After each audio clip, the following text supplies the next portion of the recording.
திருக்குறள் கதைகள் 359. போருக்கு பின் அமைதி. உங்கள் வீரத்தாலும் பலத்தாலும் நாம் பல போர்களை வென்றிருக்கிறோம். இப்போது இன்னொரு போருக்கு நாம் தயாராக வேண்டும். அதற்குத்தான் உங்களை அழைத்தேன். படைத்தலைவர் வல்லவர் மௌனமாக இருந்தார். என்ன வல்லவரே, போர் என்றாலே உற்சாகமாகி விடுவீர்கள், இப்போது ஏன் மௌனமாக இருக்கிறீர்கள் என்றார் அரசர் வியப்புடன். ஒரு விண்ணப்பம் அரசே, தாங்களே குறிப்பிட்டபடி நான் பல போர்களில் பங்கேற்றுவிட்டேன். இனி நான் ஓய்வெடுக்க விரும்புகிறேன். துணை படைத்தலைவர் காரியை படைத்தலைவராக நியமித்து எனக்கு ஓய்வு கொடுக்க வேண்டும் என்று கேட்டுக்கொள்கிறேன் என்றார் வல்லவர். ஓய்வெடுக்க வேண்டிய வயதில்லையே உங்களுக்கு. இப்போதுதான் பிராயம் 45 தாண்டி இருக்கிறீர்கள்.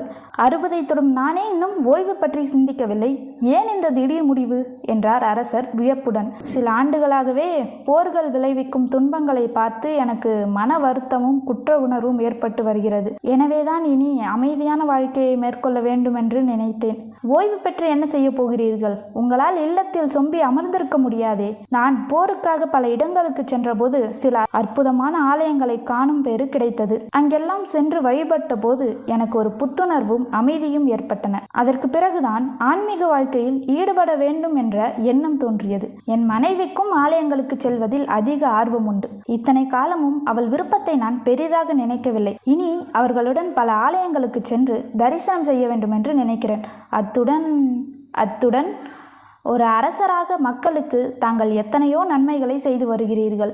ஆயினும் நோய்வாய்ப்பட்டவர்கள் உறவுகள் யாருமின்றி, கவனித்து கொள்ள யாருமின்றி, தனிமையில் வாடும் முதியவர்கள் போன்ற பல மனிதர்களுக்கு தனிப்பட்ட உதவிகள் தேவைப்படுகின்றன. அத்தகைய மனிதர்களுக்கும் என்னால் இயன்ற உதவிகளை செய்ய வேண்டும் என்று நினைக்கிறேன். நீங்களும் உங்கள் மனைவியும் ஆலய தரிசனம், ஆதரவற்றோருக்கு உதவி என்று கிளம்பிவிட்டால் உங்கள் குழந்தைகளை யார் பார்த்துக் கொள்வார்கள்? வல்லவர் சிரித்து, அரசே, நானும் என் மனைவியும் துறவரம் மேற்கொள்ளப் போவதில்லை. மற்ற எல்லோரையும் போல் எங்கள் குடும்பத்தை பார்த்து கொண்டு இல்லறம் தான் நடத்தப் போகிறோம். இது போன்ற பணிகளால் எங்கள் குடும்ப வாழ்க்கைக்கு எந்த குந்தகமும் வராது. மன்னர் சற்று நேரம் மௌனமாக இருந்தார். என்ன யோசனை மன்னரே என்றார் வல்லர்.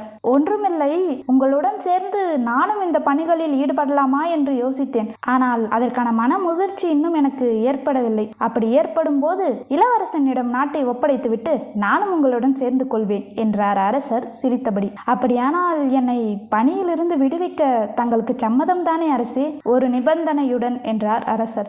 என்ன நிபந்தனை அரசே என்றார் வல்லவர் கவலையுடன். ஆதரவற்றவர்களுக்கு நீங்கள் உதவி செய்ய முனையும் போது அரசின் உதவி தேவை என்றால் தயங்காமல் என்னை அணுக வேண்டும். அது கூட வேணாம், நீங்கள் என்ன உதவி கேட்டாலும் செய்ய வேண்டும் என்று அதிகாரிகளுக்கு உத்தரவிடச் சொல்லி அமைச்சரிடம் சொல்லிவிடுகிறேன். மிக்க நன்றி அரசே என்றார் வல்லவர். அறத்துப்பால் துறவரவியல் அதிகாரம் 36. மெய்யுணர்தல். குறள்.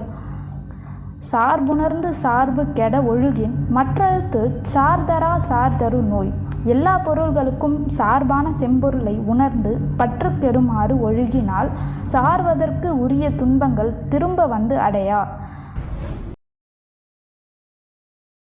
இந்த வீடியோ உங்களுக்கு பிடிச்சிருந்தா லைக் பண்ணிவிட்டு, சப்ஸ்கிரைப் பண்ணிவிட்டு, பக்கத்தில் இருக்க பெல் பட்டனை அமுத்திருங்க. ஏன்னா அப்போ தான் நாங்கள் போடுற வீடியோ உடனுக்குடனே உங்களை வந்து சேரும்.